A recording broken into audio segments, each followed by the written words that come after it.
Welcome to the Point. It has been a remarkable week in Lansing. Unprecedented would not be too strong to describe the flurry of legislative action. Democrats in the Senate voted out an old abortion law made unenforceable by the passage of last year's Prop 3. The House finalized the expansion of the Elliott Larson Civil Rights Act to protect discrimination, including sexual orientation. The House also passed promised gun legislation to provide for background checks as called for by the governor. And in a somewhat surprising move, Democrats in the House passed a repeal of right to work and reinstated prevailing wage provisions.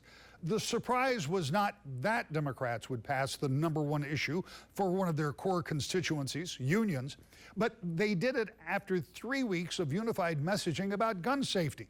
In any event, it made for a very active and, again, divisive day in Lansing. I talked to a sponsor of the right to work repeal, Muskegon Democrat Will Snyder. He's a freshman and former union organizer who says, don't call it right to work. What about the timing of this? Well, I think the timing was to get it done before spring break all along, and this gives us an opportunity to do that. The House is going to act this week, and the Senate will have a couple weeks before we break to get it done. And I just want to change the narrative a little bit about right to work. This is restoring worker freedoms. And, right to work, I think that's a narrative that has been pushed, but it's really about protecting workers' rights. You come with a strong union background, and one of the questions that I have about this legislation, maybe you can help me with, is the Supreme Court has already ruled in public places, in public employment, that unions, people can't be forced to join those unions, but these laws would, as I read them, and maybe I'm reading them wrong, would appear to put that provision in place. So would they be counter to the Supreme Court's Janus decision?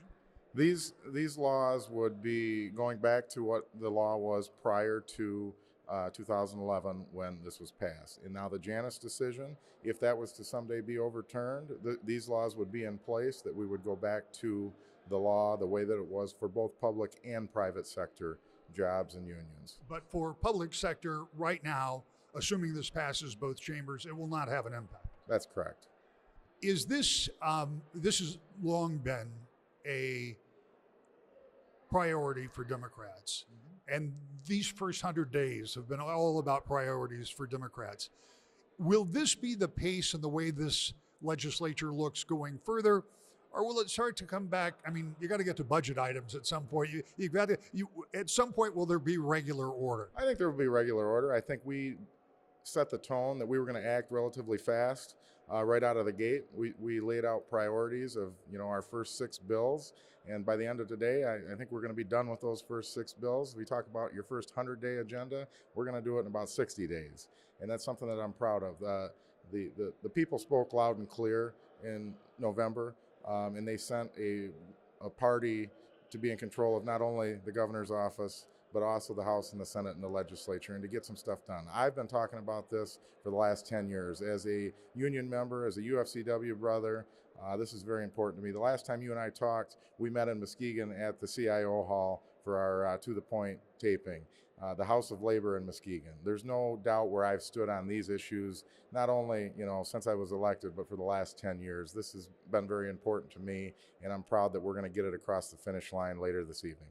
Representative Matt Hall, the Republican leader, reacted to the Democrats making good on one more of their priorities, and I asked him if it came as a surprise to him as it did to some observers. Was it a surprise for Republicans as well? It was, and particularly, the governor today signed the bill to bring the Ford project to Marshall. And, one of the main things that came to light when we were doing that deal, which I opposed, was that we had to pay $725,000 per job. Now, to bring, for those jobs, most of which pay $41,600 for that battery plant in Marshall. When Tennessee won the battery plant from Ford, they paid about $150,000 a job. So why is that? Well, first of all, Tennessee's a right-to-work state. But also, it shows their tax policies are better, their regulatory policies are better, they have a more competitive business environment, and therefore, they don't have to pay as much to bring big plants to their state. When you have bad policies, then you have to pay more, which was what we had to do with that Ford deal, to the point where it was way too expensive and didn't make sense. You have to pay more to offset bad policies. So, it's ironic that right at the same time that was shown to light, we're now taking up legislation that's going to move our state backwards and make us less competitive and make the next project we have to land even more expensive to offset continued policies that are taking us away from being a competitive state. Even before this remarkable legislative week, when Democrats had successes at every turn, relationships were strained in both chambers. I asked third-term House Republican Greg Van Workum about his take on the current session. Keep in mind, our conversation, as you will hear, was done before the activity this past week in the House and Senate. Representative, I want to talk about this new session. You and I talked just after the election briefly, and you were optimistic going into a new era for you, being in the minority for the first time. I should point out you were a veteran legislator in your third term. With term limits, that's as good as it gets. Now that's been changed, but that's for another show, and we can talk about that. But you've seen how the process worked, and you know what it's like to be in the majority. Now in the minority, you're still a committee minority or ranking member. What has the process been like? What's the difference been like since the beginning of January? Yeah, I think it kind of had a feeling of it was going to start really fast, and it certainly was on the full floor of bills that they were bringing up, but the committee process has actually been pretty slow start. I'm ranking member of the tax policy, also the ranking member of the LEO budget, the subcommittee for appropriations. We haven't had much meetings yet. Some of that's weather. Some of it was certainly what happened at MSU, and we suspended session for a week there.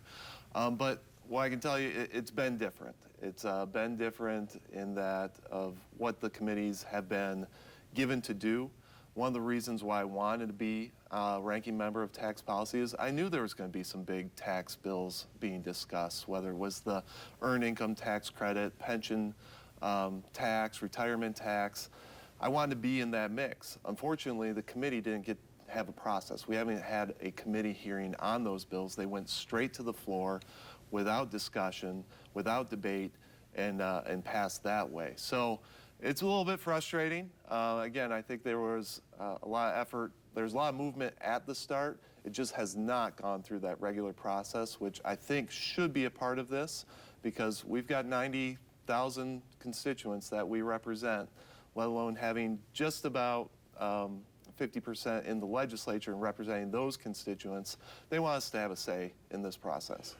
Well, one of the problems for any majority that is this narrow is keeping 56 votes together. And by the way, they didn't have 56 Democrats. They had 55 Democrats and one Republican, and one Democrat voted no.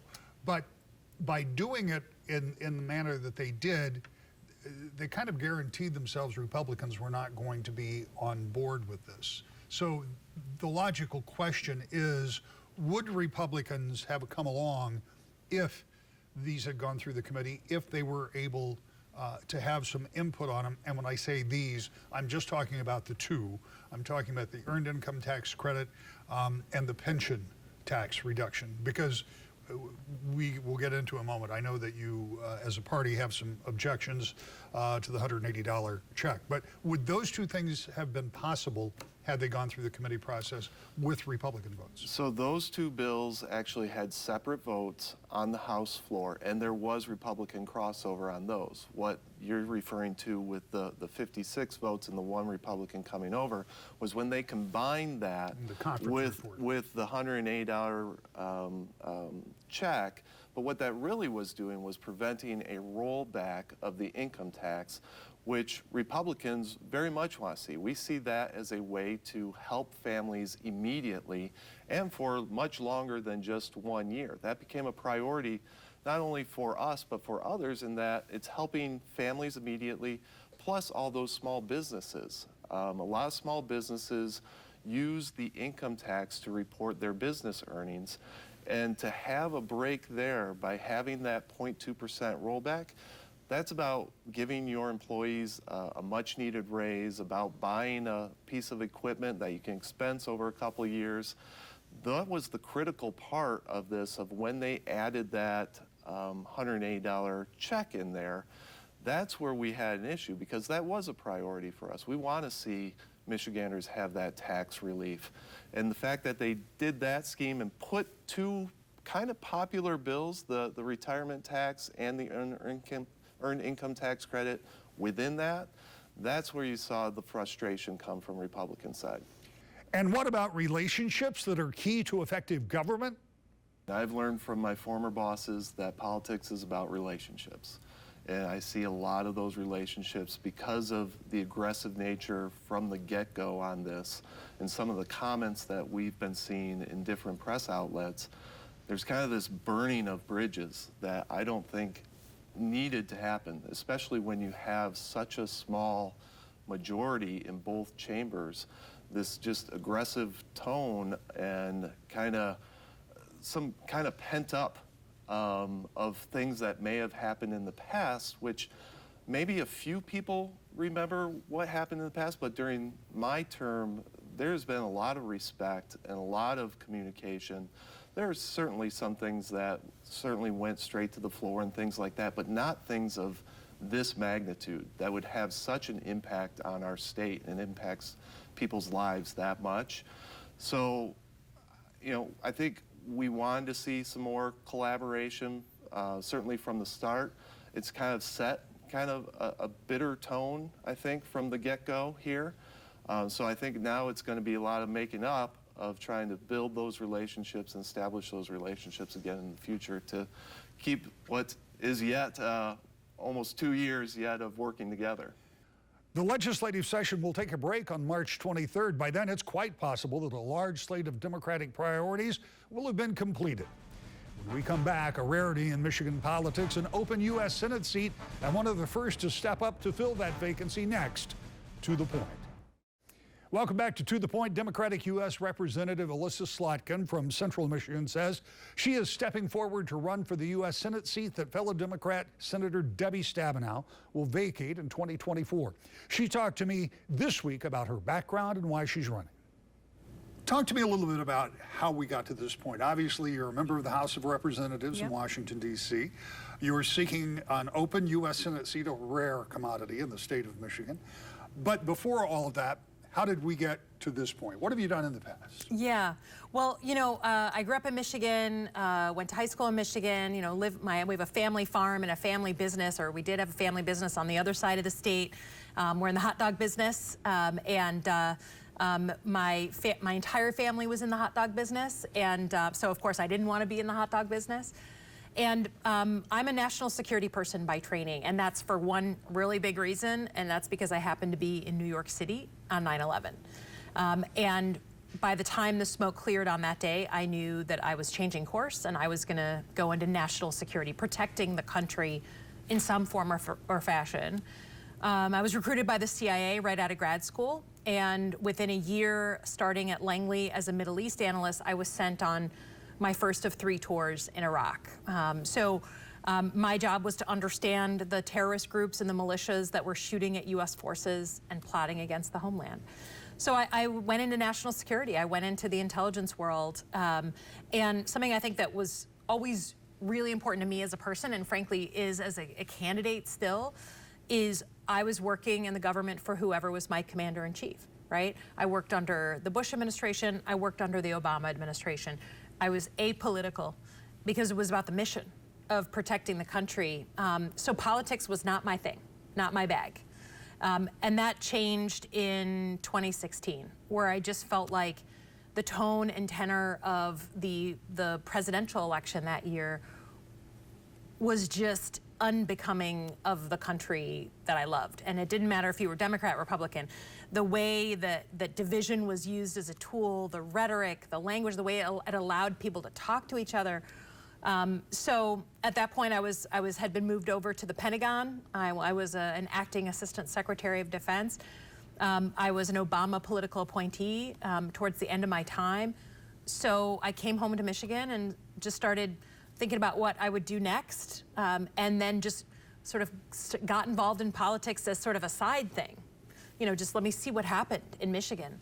and started thinking about running and was really reticent to get into politics, and then did finally get in, not because of the CIA or national security, but because of my mom and just her experience. She passed away in 2011, and when she was diagnosed with stage 4 ovarian cancer, she did not have health insurance. So that experience of like this explosion in your life, and that same week and that same month that we were trying to get her emergency surgery and figure out how to get her the care she needed, was the same week and the same month we filled out the paperwork for her to declare bankruptcy. And that, more than anything in my background, really pushed me in to running, because my representative at that time didn't care about the price of your health care. You mentioned the pressure on healthcare costs when you were listening to our announcement and talking about running in Grand Rapids. So I want to come back to that. But you said something that resonated, and I think it's difficult for people to know. Across the country, people were deeply impacted by what happened on 9/11. Yeah. But you said you were in New York. I was in Washington, D.C. Yeah. I was evacuated from Capitol Hill, told, get out. Right. And had to show ID to armed forces in front of my apartment to get in and out for the next weeks to come. The reality of it from being at the ground level is something that sticks with you. And I mean, as you were telling that story, I can imagine how that developed, but how did you make that connection? How did you get recruited to the CIA out of school? Well, first of all, I mean, it's like you said, I mean, I think the whole country remembers where they were when they heard that we were being attacked. It's very rare in the United States of America that we've been attacked on our own soil, you know, Pearl Harbor, basically. Right. So I think it was one of those once in a generation moments. But when you're there, you know, I was a student. So we started organizing. We thought there'd be a lot of wounded. So we ran to the hospital and started donating blood. The hospital put out phone banks, and just, you know, everyone in the city was looking for their loved one, and there was no cell phones. So everyone was calling every single hospital. So you're just hearing these stories of people desperate to try and find, you know, their wife, their husband, their mom, their dad. We did a whole lottery system, and I had people sleeping on my floor for days that couldn't get across the bridges and tunnels. So you know, in our small way, we got involved as students. And then on my street, I had a fire station that lost 3 guys. So the stacks of flowers and gifts and things that were there for months, it stays with you. And I think as a student, you say, I want to do something to prevent this ever happening again. And so quite frankly, the CIA came recruiting at my university. And I wasn't thinking about the CIA, but my favorite professor said, you should really go. I signed you up for this little lunch that they're doing. And I didn't want to offend him, so I threw on the only suit that I owned, and I went to that lunch. And maybe contrary to what most people think about the CIA, all the analysts were there talking about how their job was to speak truth to power. Was, you know, no matter what political agenda any president had, their job was to say, look, you can do the politics, but here are the facts on the ground. Here's what's happening on the ground. So I threw my application in, and 3 weeks later, they were started the long vetting process to become a CIA officer. So, one of the things that motivated you was the tragedy of your mother's illness, and we've heard so many stories from people in politics, out of politics, and how it is so easy with just one illness to go bankrupt in this country. Yeah. And I know that over the course of years that there have been a number of attempts to try to make health care somewhat more controllable, somewhat more affordable. And the fact of the matter is, it still is the case that one illness, it doesn't even have to be a fatal illness. A serious illness can bankrupt an entire family in a short period of time. What can we as a country, what can you as a legislator, what can you as a U.S. Senator do about it? Yeah, well, a lot. And the truth is, first, just the decision as an elected official, as a human being, that everyone deserves access to health care, affordable access to health care. We can decide as a society that, we're an amazing country. We have, the most amazing resources here of any country in the world. So we're going to decide as a country that in this place, we're going to make sure that people are cared for.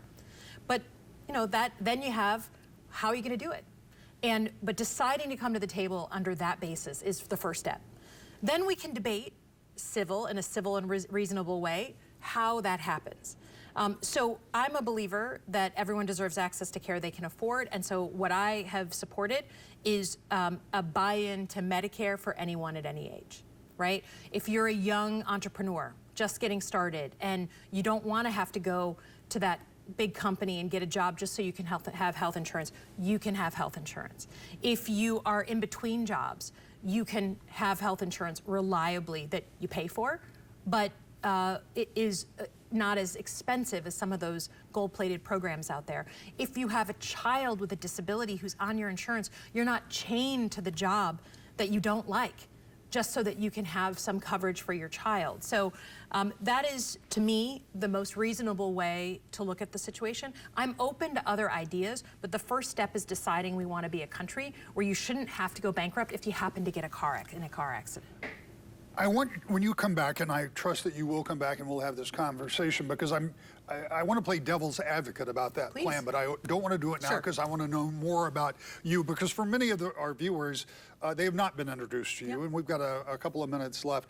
What is the most important thing to you? And I appreciate healthcare is going to be at the top level, but what is the most important move that you can make to try to impact the discourse that you have at least twice or 3 times talked about being negative and unsettling, and about 98% of the folks listening are going to agree with you that politics has become so crass. It has become sometimes difficult for me, as somebody who's been doing this for more years than I care to say. It makes it difficult for me to listen to politicians because I hear it on both sides. What can you do to change it? The first thing is you got to live your values, right? If I don't like it when someone else is nasty, I can't turn around and be nasty. And I don't accept that kind of behavior from anyone on any side of the aisle, right? Second of all, you have to remember that the only thing you can control is yourself. So I'm going to decide, and I have decided to go into this race. And I totally understand that others are going to run, but it's never going to be running against someone else. It's what I can do for the people of Michigan, because I believe passionately in that.